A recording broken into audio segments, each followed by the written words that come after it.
Good morning, students. Today we will start Chapter 7 Conservation of Plants and Animals. What do you understand by the term conservation? It means the process of keeping and protecting something from damage.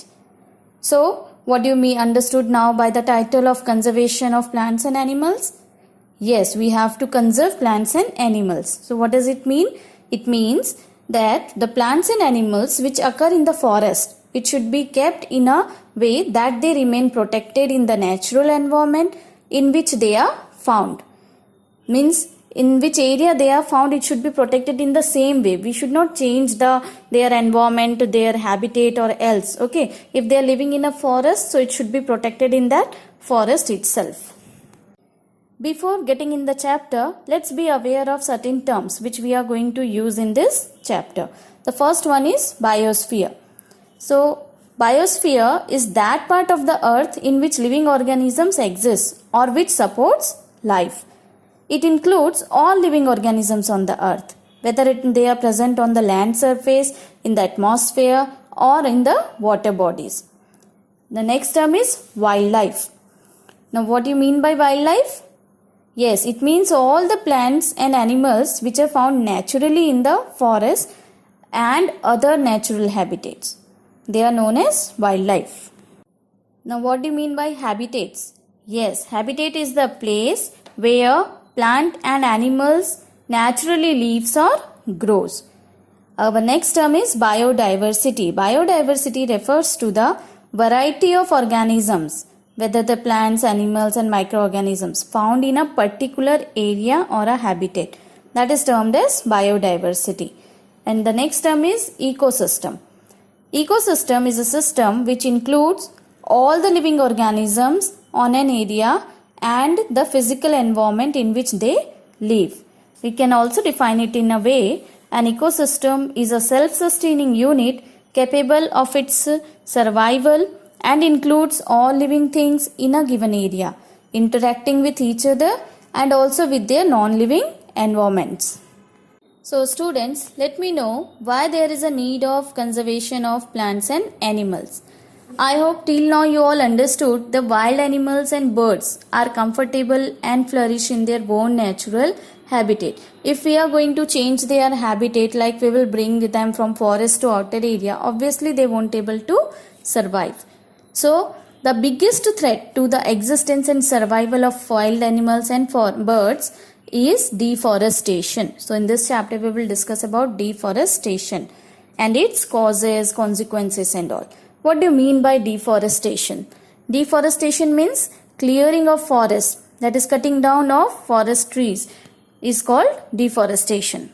So how you are going to define deforestation? The clearing of forest over a wide area is called deforestation. Okay, now there are various causes of deforestation. The causes may be natural also, maybe the man-made generated, or you can say man-made causes also. Let's first learn about the natural causes of deforestation. What are the natural causes of deforestation? Forest fires and severe droughts. I hope you all are aware of forest fires. Now what happens in forest fires? It can burn down all the trees and other vegetation of the forest and just causes deforestation. And in the same way, what happens in severe drought? Severe drought occurs then all the trees die out because of lack of water. And both of this, in which the trees will and other vegetation will get harmed, and obviously it is going to lead to deforestation. The next one is the man-made causes. Now, what are the causes generated by peoples? Okay, so first one, to obtain more agricultural land for cultivation of crops for the increasing population. Okay, as the population is increasing, peoples need more land for cultivation of crops. So what they used to do, they used to clear the forest.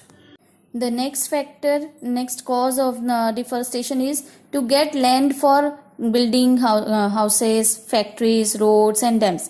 Means that is also as the population is increasing, so they need more buildings, more factories to work on. Okay, so these causes are the man generated. And third one more is there, that to obtain means different products like wood for using as a fuel. Then again wood can be used in the furniture. Then wood is also used for making paper. So to fulfill these commercial purposes. So these are the were the causes of deforestation. Students, plants and animals are really very essential for the well-being and survival of mankind.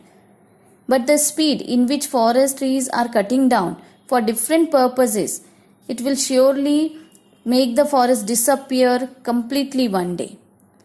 Let's learn now what will be the consequences. Consequences means effects or results of deforestation.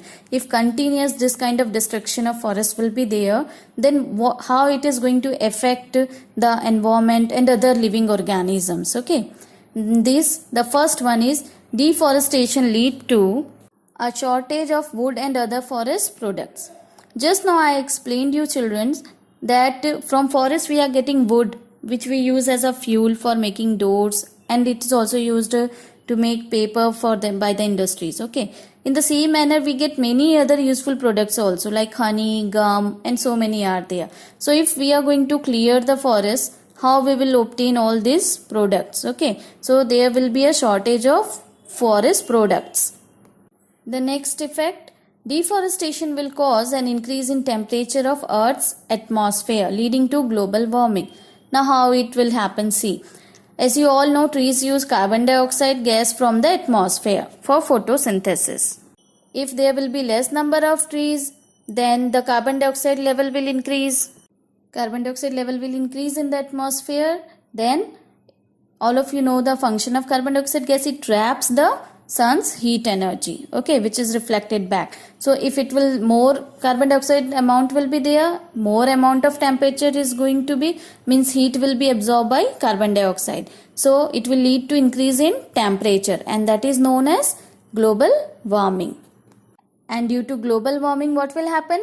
It will melt the polar ice caps rapidly, and the amount of sea level will rise, which will have further effect on the earth, environment, and all as well on the living organisms. Okay, now let's see the third effect. Deforestation will cause soil erosion, making the soil infertile and lead to desertification. Let's see how. You all know one of the function of roots of trees is that it binds the soil particles. Okay, if less trees will be there, it will result in more soil erosion. Soil erosion, I hope all of you are aware of that. Now removal of the top layer of soil exposes the lower hard and rocky layers, and this soil has less humus and is less fertile, and the plants won't able to grow in such infertile or less fertile land. Okay, so the land will gradually gets converted into desert, and this process in which the land will get converted into desert is called desertification. The next effect is deforestation will cause frequent flooding of rivers, leading to loss of life and property. Again, you all remember one of the other function, that roots of forest trees help in absorbing of the rainwater. If less trees will be there, then the surface water will directly run off from the surface, which will go to the rivers, and thus it may cause the flooding. Okay. Flooding, how it will lead to flooding? The excess water in the river will overflow to the nearby areas. Okay, and it will have a great damage to the crops, houses, and even the peoples living in that area. Let's see the next effect. Deforestation affects the water cycle, leading to decrease in rainfall. The decrease in rainfall lowers the groundwater level and could cause drought also. So in one of the way, deforestation is causing flood, and in another part it may cause the droughts also. Now let's see how. The forest trees put a lot of groundwater by sucking through their roots. Okay, trees will be there, then more absorption, and absorption means the water will go into the groundwater. Less trees, no absorption. So first of all, it will affect the groundwater. Secondly, what will happen? More amount of trees will be there, more transpiration, and you all know by the process of transpiration, the water vapor reaches to the clouds, and this will means by a rotation of events, sequence of events, it will come back in the form of rain. So less trees will be there, then obviously less evaporation of water, and it will affect the rainfall also, means it will disturb the water cycle. And if less rainfall will be there, then obviously in the ponds and lakes we will not have water. So shortage of water in our sources as well as in the groundwater also will be less, as less absorption will be there. Okay, so this will lead to drought. Now, one more effect of deforestation. Deforestation leads to the extinction of many wild animals and plants. As you all know that forests are the natural habitats of many wild animals and plants. Okay, so if forest trees will not be there, the habitat of these wild animals and plants will get destroyed. Okay. So, in this way, deforestation causes a serious threat to the survival of wild animals and their natural habitat. Okay. Here are some of the measures which can be taken for the conservation of forests and wildlife. The natural habitats of wild animals should be preserved by establishing conservation areas. Now, what are conservation areas? For example, biosphere reserves, wildlife sanctuaries, national parks, where the wild animals, they can live freely in their natural environment under protection. Okay. Next, what we can do, there should be total ban, completely ban on the poaching. Poaching means killing or capturing of any wild animal or birds. And also the government are also laying down many rules and methods and policies to protect and conserve the wildlife. Now, what do you mean by flora and fauna? See, the plants that grow naturally in a particular area are called flora of that area, and the animals which live naturally in a particular area are called fauna of that area. So, the plants and animals of a particular area are called flora and fauna of that area. For example, teak, jamun, fern, mango are the flora of Pachmadi Biosphere Reserve, whereas cheetal, wolf, leopard, blue bull, barking dog are the examples of fauna of Pachmadi Biosphere Reserve. Here I will stop. We will continue in our next video.